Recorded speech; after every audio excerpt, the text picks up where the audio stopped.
Hey everybody, this is Christy Furio with Keys to the Shop. Welcome to another edition of Shift Break. I'm glad to have you here today. I hope you're doing well. Today's episode is sponsored by the amazing ground control Cyclops brewer from Voga Coffee. This brewer is seriously a revolutionary brewer. We've always been pursuing, better batch brew coffee in coffee shops, and raising the game in your batch brew coffee, I think, is really critical right now, especially because so much of what people experience in your brand is based on your quality.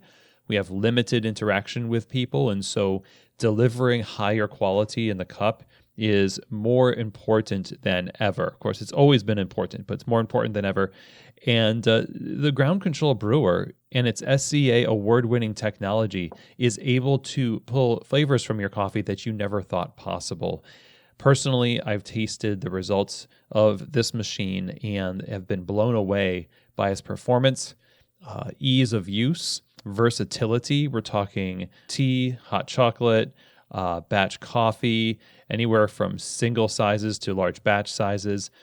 So it's essentially a workhorse in your coffee bar, and on top of all of that is raising the game of the quality of your coffee. And again, as most of us are still focused on to-go coffee, the quality of your coffee in the cup is going to differentiate you from your competitors, of which we're going to have more as more coffee shops open up. So if you want to provide an amazing high-quality experience for your customers, raise the game on your batch brew coffee, then I highly recommend that you outfit your shop with a ground control Cyclops brewer from Voga Coffee. Find out more information over at vogacoffee.com. That's VOGA coffee.com. Today's episode is also brought to you by Baratza. Baratza makes precision burr grinders with a small footprint that you can use at home, you can use in the shop. Many people use them for both. I have used them since the beginning of my career in coffee 20 years ago.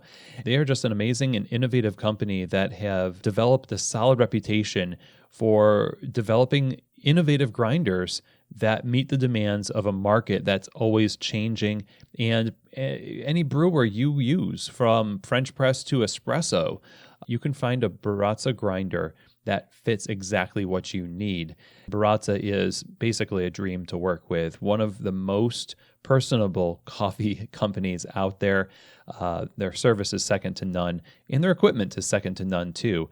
So in the midst of this time where more of your customers are brewing coffee at home, you want them to be successful with your roasted coffee. If you want a reliable grinder for your home or even your cafe, then Baratza is the company I think you should partner with.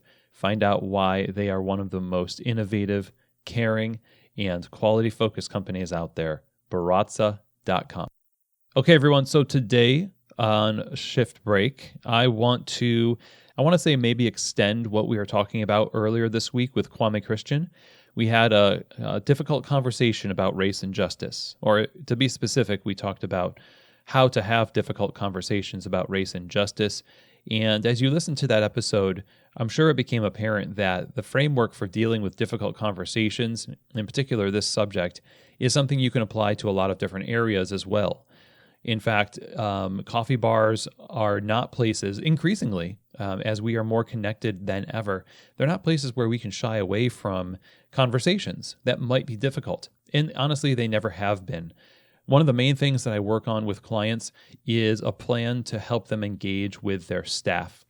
You know as well as I do that where you hire people come with a lot of different communication needs. And as turnover happens in the cafe, the way that you approach your team is going to be constantly changing. So we can't wait to have the perfect words. We can't wait to have the perfect way to engage. We can always learn, but we can't seek perfection before action, because that's a recipe for inaction. As we talked about with Kwame, inaction is usually interpreted as not caring. I would say dereliction of duty. It is what they say, the opposite of love is not hate, it's apathy. And so we're wanting to, on a professional level, we're wanting to love the people that are involved in our companies, right? customers, purveyors that we work with in the business, the staff that we work with, our peers. All of those relationships need to be maintained. But what we tend to do, we get fearful of approaching things in the wrong way. And I can't really blame you for that. There's a lot of people right now being called out. There are a lot of people that are making mistakes. Okay. And the benefit is you get to learn from those mistakes. But there's nothing like learning from your own mistakes to learn a better way of moving forward. Now, part of the fear that you feel, the paralyzing fear of what if I do this wrong? What if I do that wrong? That causes us to procrastinate. I would say this: fear is a signal for you to prepare, to learn, and then to take action. But it's not an excuse for procrastination. We tend to give ourselves excuses that because I don't know exactly what to say, I'm not going to say anything at all. Again, that communicates apathy, and embracing the imperfect nature of ourselves as leaders, as people, is the first step to be able to address things properly. Even no matter what it is. It could be a large scale societal issue like race and justice. It could be a smaller, more microcosm of a problem in your own shop, in that the people leaving in the morning are not doing enough work for the closers at night. The range of problems are ever present. We are not immune to imperfection. In fact, the only thing we will ever have are higher degrees of imperfection. You'll never have the perfect words. There'll never be the perfect moment, the perfect extraction or spreadsheet or barista manual. But these are the things that we pursue.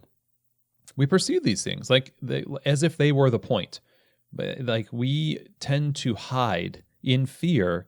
Fear manifests itself by constantly fussing over the means to the end instead of pursuing contact with the end itself. And in this case, the end is relationships, by connecting with people. We will avoid that so long as we have doubt about our way of going about it, which means we'll probably never get around to it, which leads to even more problems. The truth is, people don't want perfection.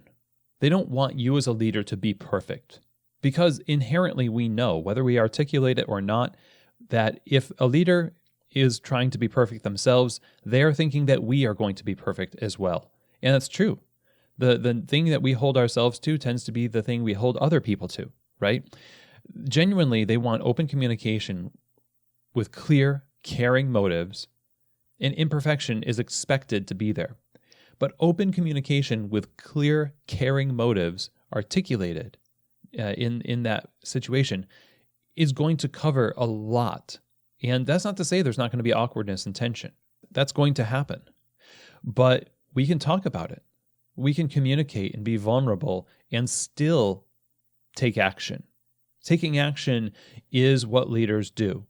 Making decisions is what leaders do. Even if those decisions turn out to be not exactly the right thing in the moment, we can learn, we can move forward. I'm not saying that you should take action without learning. Preparation is necessary. In fact, like I said earlier, fear is oftentimes a sign that you need to do a little bit more preparation. But it's not an excuse to never take action. There's always going to be a little bit of that fear left. They've revved ourselves up. Part of us just doesn't want to deal with it. And so we bury our heads like ostriches in the minutia, in the back office, Google searching barista manuals or HR protocols and listening to tons of podcasts and things like that. Well, one more little bit of information, one more key phrase is going to make a big difference in our lives, we think. But really, from my experience, from listening to a lot of podcasts, producing a lot of podcasts, and just giving myself excuses for not taking action in various areas of my life, I know that that's pretty much a lie. I think one of the things that we are tending to do is we treat everything as if it is an inanimate object.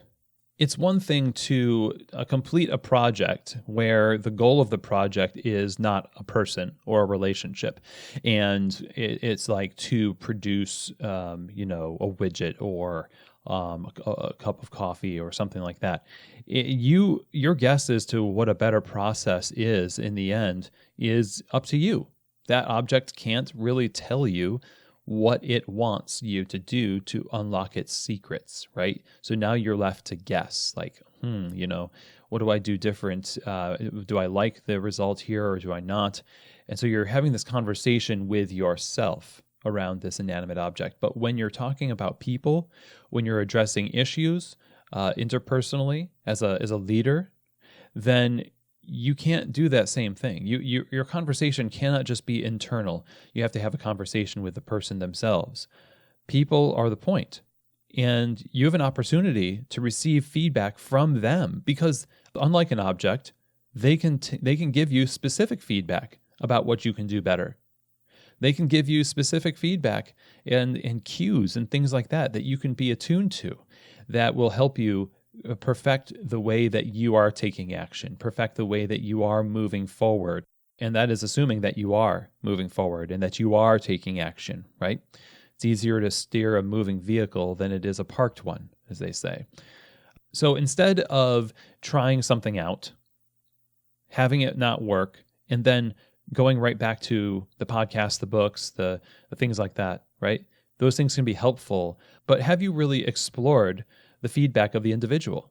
Have you given opportunity for conversation and open communication? Have you articulated the motive for the actions that you're taking in order to overcome the fear of taking action itself? Compassionate curiosity that Kwame was talking about is one of the keys to this. Being curious about the other person and their perspective.